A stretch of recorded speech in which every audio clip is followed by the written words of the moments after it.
Apesar do constante processo de construção e reconstrução de que a cidade padece, a verdade é que desde que se procure bem é possível distinguir entre a cortina de cimento armado que tudo encobre ou dissimula a planta antiga de Macau. Claro, cada vez se torna mais difícil, mas ainda é possível distinguir de algum modo a topografia da cidade cristã e da cidade chinesa. A maneira como se distribuíram as populações tem alguma particularidade. Não estão sobrepostos os chineses e os portugueses nas mesmas zonas, mas sim justapostos, na maioria dos casos. Um caso paradigmático é o da Rua de Santo António, que, conforme a cota é mais baixa, tem população chinesa, que preferia o lado ribeirinho, visto que estava mais perto do negócio com o Porto Interior, mais perto dos barcos, mais perto dos fornecedores. Portanto, até podia fazer casas em palafitas, como fez,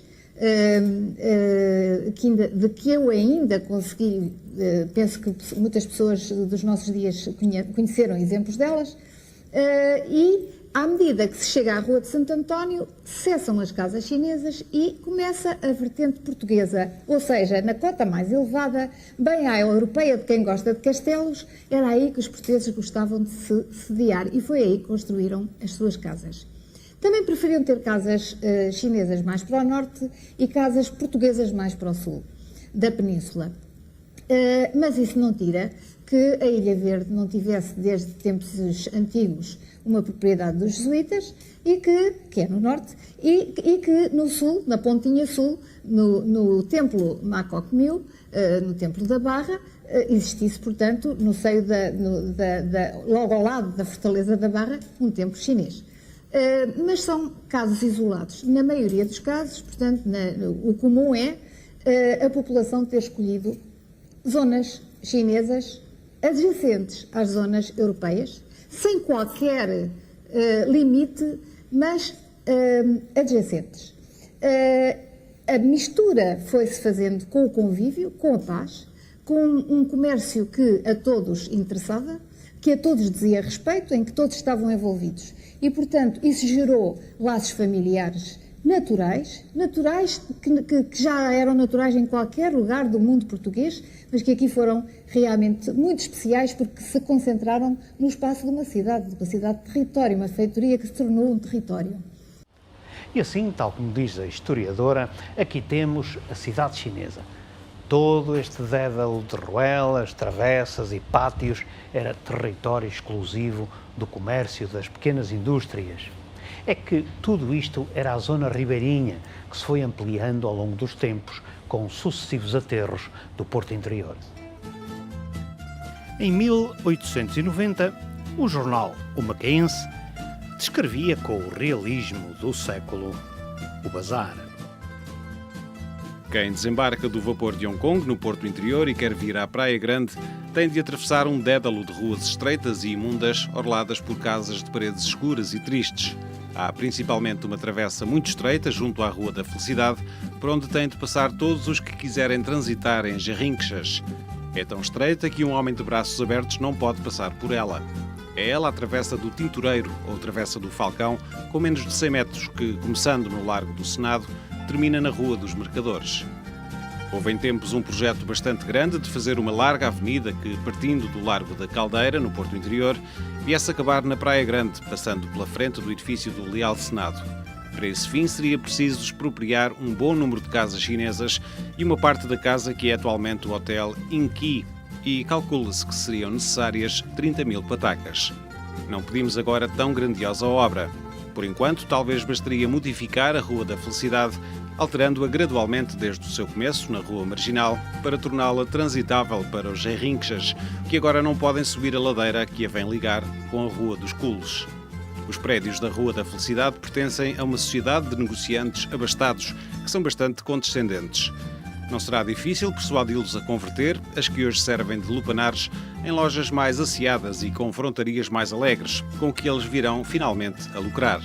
Essa transformação não poderá deixar de ser lentamente feita, mas se o governo melhorar aquela rua de modo que a torne mais frequentada, Os proprietários, por seu próprio interesse, irão transformando os prédios, enxutando daí os lupanares.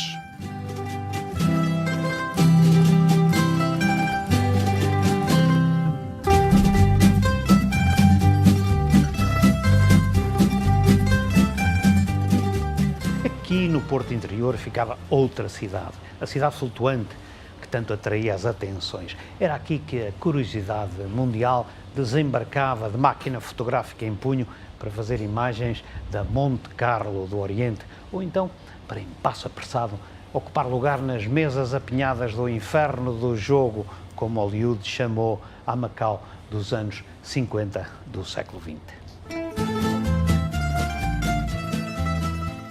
Este panorama caótico de juncos e tancares desapareceu há décadas. Agora o número de embarcações do Porto Interior conta-se pelos dedos das mãos. Mas nas primeiras décadas do século XX, 1/3 da população de Macau vivia aqui. Dezenas de milhares de famílias. Havia algumas que permaneciam nas suas casas flutuantes durante mais de 5 anos, sem pôr em pé em terra. Mas tudo isso já lá vai e o bulício de então deu lugar ao sossego de agora.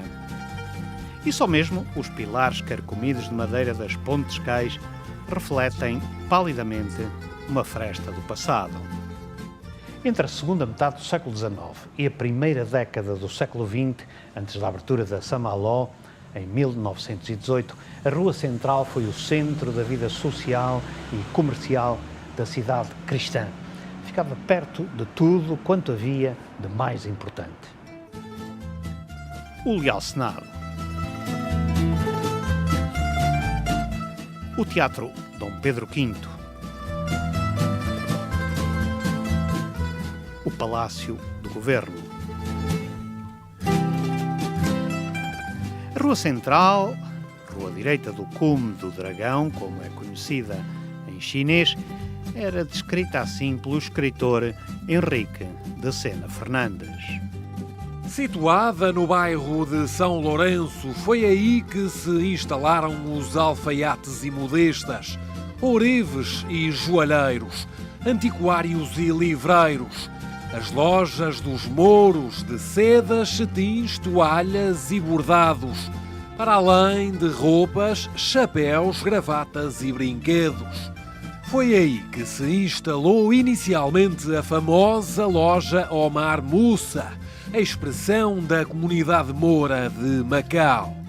No dia santo terminava a missa das 11 horas na Sé Catedral. A rua transformava-se numa espécie de passeio público, onde se exibiam as últimas modas importadas das metrópoles europeias.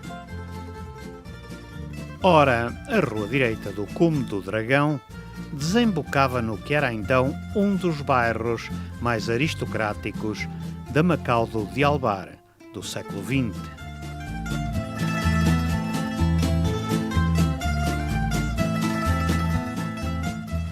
Estamos aqui em pleno bairro do Lilau, no coração do Lilau, um lugar carismático para os macaenses, sobretudo aqueles que vêm da diáspora matar saudades a Macau. É um lugar onde eles vêm, com certeza, em peregrinação.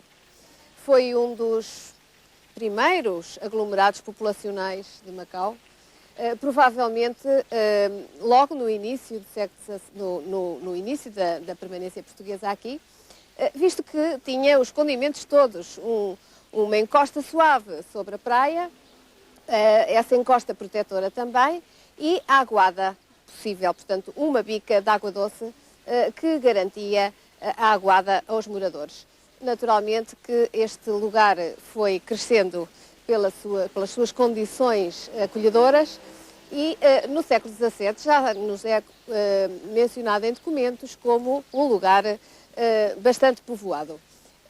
No século XVIII continua a haver uma luta por este lugar, com a vontade de ter terrenos para viver aqui, torna-se um lugar chique, um lugar de eleição, e naturalmente que o espaço vai sendo enriquecido com construções bem portuguesas como estas que vemos aqui. Este lugar é urbanizado com belíssimas árvores, à roda delas brincavam as crianças e há 1001 recordações que enriquecem o coração dos macaenses. Aqui atrás de mim ficava a Porta do Campo. Para além dela, como o próprio topónimo indica, em vez desta avenida, a Conselheiro Ferreira de Almeida, construída em 1895, eram campos e várzeas e depois, mais longe ainda, a Porta do Cerco. Mas nestes descampados já havia população. Eram os proscritos da China. Entre as Portas do Cerco e a cidade que nasceu na zona que hoje nós conhecemos por zona de Santo António, havia um espaço de terra livre, várzeas, charcos, zonas que hoje nos falam ainda dessa situação, onde aparece uma Rua da Barca, uma Rua da Barca da Lenha, ruas de barcas. E, interessantemente, esse espaço, com certeza, que foi sendo semeado de pessoas que, apesar da proibição implícita na existência das Portas do Cerco em ter chineses em Macau e em ter portugueses na China, com certeza que nesse lugar que ficava entre a cidade cristã e as Portas do Cerco, que eram o nosso limite, havia possibilidade de haver população cada vez mais numerosa, população chinesa, gente chinesa, portanto, população chinesa. E havia, de facto, eu vou dizer para já, um aspecto que é fundamental. A seguir à muralha cristã, muralha essa que toda a gente conhece pelos mapas, os mapas são abundantes a falar dessa muralha. Essa muralha tinha portas, a Porta de Santo António, a Porta do Campo, por aí, e ligavam as muralhas, as fortalezas entre si. Justamente a seguir às muralhas, logo que foi criada a Santa Casa da Misericórdia, foi criado também o Hospital dos Lázaros.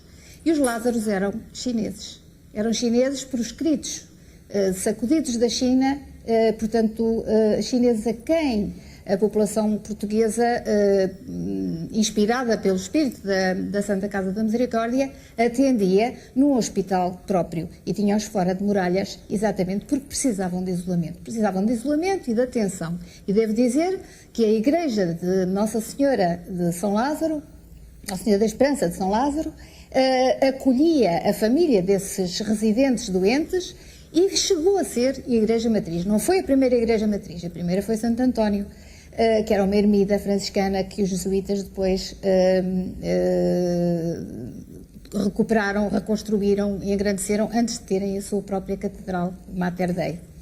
Mas a igreja de São Lázaro chegou a ser igreja matriz e tinha imensa clientela. Portanto, toda aquela zona que ficava entre as muralhas da cidade cristã, dita assim naquela altura, até uma certa altura que eu vou já explicar, desde aí até às Portas do Cerco, que era o nosso limite, havia realmente cada vez mais gente a viver naqueles lugares, a querer comerciar com os portugueses. Macau, trazida pelos séculos, mudou e ampliou-se.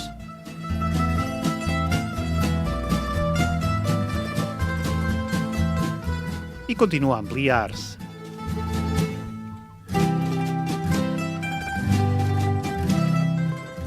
Mas, quem sabe, distingue ainda o mapa dos primórdios.